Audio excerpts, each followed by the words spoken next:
दोस्तों, पिरामिड्स को बनाने का मकसद क्या था और रोबोटिक कैमरा ने जब पिरामिड के अंदर पत्थर के स्लैब में सुराख किया तो उसके अंदर वह कौन सा मंजर देखा गया जो पिछले 4500 सालों से किसी ने भी नहीं देखा था।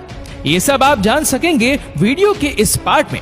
तो आइए शुरू करते हैं। Challenge number 7, the great pyramid of Giza, जो तमाम पिरामिड के मुकाबले में सबसे ऊंचा और चौड़ा पिरामिड है, उसके अंदर अभी तक 2 हेडिंग चैम्बर्स तलाश किए जा चुके हैं। एक को किंग्स चैम्बर और दूसरे को क्वीन चैम्बर का नाम दिया गया है। जब पहली बार किंग्स चैम्बर के अंदर रिसर्च की टीम गई तो उन्होंने उसके अंदर एक ऐसी चीज देखी जो बिल्कुल भी एक्सपेक्टेड नहीं थी।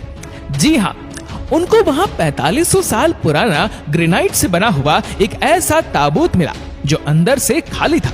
लेकिन हैरान करने वाली चीज ताबूत का मिलना नहीं था, बल्कि एक्सपर्ट ये देखकर हैरान रह गए कि इस चैम्बर में अंदर आने का रास्ता सिर्फ एक छोटा सा सुराख है जिसमें इंसान भी मुश्किल से आ सकता है। तो फिर आखिरकार ये 1 पीस ग्रेनाइट का ताबूत अंदर कैसे आया? आखिरकार कई सालों की रिसर्च के बाद ये रिजल्ट निकाला गया कि पहले किंग चैम्बर अंदर से बनाया गया और उसी वक्त ये ताबूत रखा गया था। उसके बाद चैम्बर को सील करके सिर्फ ये छोटा सा सुराग छोड़ा गया। चैलेंज नंबर 8, आखिर 4500 साल पहले वह कौन लोग थे जिन्होंने पिरामिड्स बनाने का इतना मुश्किल तरीन चैलेंज कंप्लीट किया था? ये एक ऐसा सवाल था जिसके बारे में कई लोग रिसर्च कर रहे हैं। किसी ने बोला कि ये मुश्किल तरीन काम उन गुलामों से करवाया जाता था जो इजिप्शियंस नहीं थे और उन गुलामों से जोर जबरदस्ती इतना वजन उठाया जाता और पत्थर तुड़वाए जाते थे। तो कभी ये बात सुनने को मिलती है कि हजारों साल पहले अर्थ पर एलियन आए थे जो ये पिरामिड बनाकर वापस चले गए। लेकिन एक्सपर्ट्स ने कई सालों की मेहनत के बाद कुछ ऐसा एविडेंस तलाश किया है जिसने सबको चौंका दिया। जी हाँ, एक्सपर्ट्स ने जब वहां मिलने वाले वर्कर की हड्डियों और स्केलेटन का मुआवना किया तो उनको एक खास चीज नजर आई। कुछ मजदूरों की हड्डियों पर जोड़ भी लगे थे और कुछ की सर्जरी भी हो चुकी थी। रिसर्च का मानना है कि जिन लोगों ने पिरामिड्स बनाए थे वह किसी भी सूरत में स्लेव्स नहीं हो सकते, क्योंकि पिरामिड्स की कंस्ट्रक्शन के दौरान उनकी मेडिकल ट्रीटमेंट भी होती रही है। लेकिन पुराने दौर में गुलामों पर इतनी अटेंशन नहीं दी जाती थी, जिससे ये जाहिर हो गया कि पिरामिड्स को बनाने वाले लोग दिखते कैसे थे। चैलेंज नंबर 9, अब ये एविडेंस भी सामने आ चुका था कि पैरो पिरामिड्स को ना एलियंस ने बनाया है और ना ही स्लेव्स ने।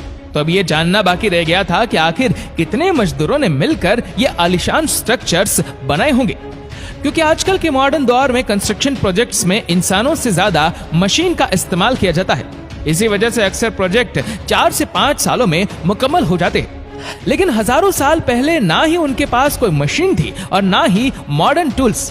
तो जाहिर है उस वक्त पिरामिड बनाने के दौरान एक ही वक्त में काफी मजदूर लगे होंगे। लेकिन आखिर कितने? हिस्ट्री से ये बात मालूम हुई कि पिरामिड्स को बनाने में कम से कम एक ही वक्त में 1 लाख मजदूरों की मदद ली गई और ये मजदूर पूरे मुल्क से इकट्ठे किए गए थे। चैलेंज नंबर 10, पिरामिड्स की उलझी हुई खतिया अब सुलझाना शुरू हो चुकी थी। एक्सपर्ट्स और आर्कियोलॉजिस्ट अब ऐसे मोड़ पर खड़े थे जहां उन्होंने पिरामिड्स की कंस्ट्रक्शन के कई पोशीदा राजों को फाश कर दिया था। लेकिन कई राज अभी भी पोशीदा थे जो बार बार रिसर्च को तंग कर रहे थे। उनमें से एक रास्ता था पिरामिड बनाने का मकसद। जी हाँ, 60 लाख टन से भी ज्यादा वजनी 23 लाख पत्थरों से बना सिर्फ एक पिरामिड और उनके अंदर बने सीक्रेट चैम्बर का आखिरी कोई मकसद तो होगा। रिसर्चर्स का मानना था कि सिर्फ मम्मीज को दफनाने के लिए इतना तामझाम नहीं किया जा सकता, बल्कि इन पिरामिड्स का कोई और खास मकसद भी था। इस मकसद को जानने के लिए दुनिया भर से मदद हासिल की गई और ये रिजल्ट निकाला गया कि पिरामिड्स का मकसद था इंसानों को खुदा बनाना। जी हाँ, इजिप्शियंस का मानना था कि जब इंसान मर जाता है तो वह ऊपर आसमान में जाकर एक सितारा बन जाता है और मरने के बाद भी वह पीछे रह गए अपने साथियों, अपनी फैमिली और अपनी धरती के काम आता रहे। उसके लिए उसको इन पिरामिड्स में दफनाया जाएगा, जो पिरामिड्स की वॉल पर लिखी इन रिलीजियस लैंग्वेज की मदद से अपना मकसद हासिल कर सकेगा। और यही शायद उनका बिलीव था। लेकिन पिरामिड्स का असल मकसद यही है या कोई और, इसका अभी तक कोई एविडेंस नहीं मिल सका। चैलेंज नंबर 11, एंशियंट्स इंजीनियरिंग की हिस्ट्री के शक्कार स्ट्रक्चर्स के डिजाइन ने एक बार फिर से एक्सपर्ट्स को मुसीबत में डाल दिया। ये मामला शुरू हुआ था गीजा के पिरामिड की एक एरियल फोटोग्राफी से, जिसमें देखा गया कि इन तीनों पिरामिड्स का स्ट्रक्चर एक दूसरे से अलाइंड नहीं है।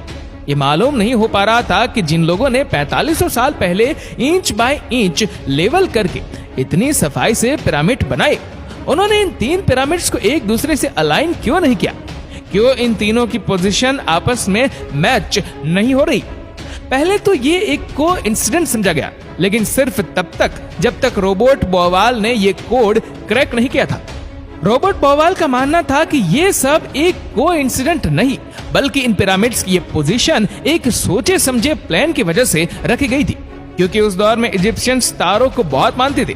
इसी वजह से उन्होंने ओरिएंट बेल्ट के 3 सितारों की पोजीशन के हिसाब से ये पिरामिड्स बनाए। अगर गौर किया जाए तो इन 3 सितारों में से 2 ब्राइट सितारे हैं और एक सितारा डिम भी है, और इन दोनों से हटा हुआ भी है।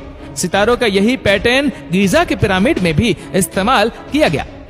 Challenge number 12। 1980 में पिरामिड्स पर एक खास किस्म की एक्सप्रेस फेंकी गई, जिससे मालूम पड़ा कि क्वीन और किंग चैम्बर के अलावा पिरामिड्स की टॉप पर एक और सीक्रेट चैम्बर भी मौजूद थे। डॉक्टर जाही हवास का मानना था कि शायद यही वह सीक्रेट चैम्बर है जिसके अंदर पिरामिड के अंदर कई राज पोशीदा है। इस सीक्रेट चैम्बर तक पहुंचने के लिए 5 सालों के टाइम में एक रोबोटिक कैमरा तैयार करवाएगा, जिसको 1993 में इस छोटी सुरंग में भेजा गया। ठीक 200 फीट के बाद रोबोटिक कैमरा रुक गया, क्योंकि तब उसके सामने पत्थर का एक स्लैब था जिस पर 2 कॉपर हैंडल्स भी लगे थे। लेकिन एक्सपर्ट्स को हर कीमत पर स्लैब के उस पार का मंजर देखना था, जो पिछले 4500 सालों से किसी ने भी नहीं देखा था। इसके लिए मजीद 8 सालों की मेहनत के बाद एक ऐसा रोबोट तैयार किया गया जिसके आगे ड्रिल मशीन भी लगी थी। 2001 में उस रोबोट ने लाइमस्टोन से बने स्लैब में बारीक छेद कर दिया, इतना बारीक कि सिर्फ एक कैमरा उसके अंदर जा सके। जब कैमरा ने उस छेद के अंदर देखा तो उसके अंदर एक और पत्थर का स्लैब मौजूद था। लेकिन जब कैमरा का एंगल जमीन की तरफ किया गया तो कुछ ऐसा नजर आया जिसने सबके रोंगटे खड़े कर दिया। जी हाँ, जमीन पर लाल रंग से कुछ खास अल्फाबेट्स लिखे थे। अल्फाबेट्स इस छोटे पैसेज को सील करते वक्त 4500 साल पहले लिखे गए थे। ना ही एक्सपर्ट को ये लिखाई समझ आई और ना ही उसका मकसद समझ आया। लेकिन डॉक्टर जाही हवास का मानना है कि इस दूसरे स्लैब के उस पार जरूर एक सीक्रेट चैम्बर मौजूद है, जो पिछले 4500 साल से किसी ने भी नहीं देखा। हो सकता है आने वाले 4 सालों में कोई दूसरा एडवांस रिपोर्टिंग कैमरा इस चैम्बर के अंदर देख सके। दोस्तों, इस वीडियो को लेकर आपकी क्या राय है नीचे कमेंट करके जरूर बताएगा, और अगर आपको वीडियो अच्छा लगा हो तो इस वीडियो को लाइक करेगा, शेयर करेगा ज्यादा से ज्यादा लोगों तक, और ऐसे ही और भी रोचक जानकारियों के लिए सब्सक्राइब करें हमारे यूट्यूब चैनल को और फेसबुक पर फॉलो करें हमारे पेज को। धन्यवाद।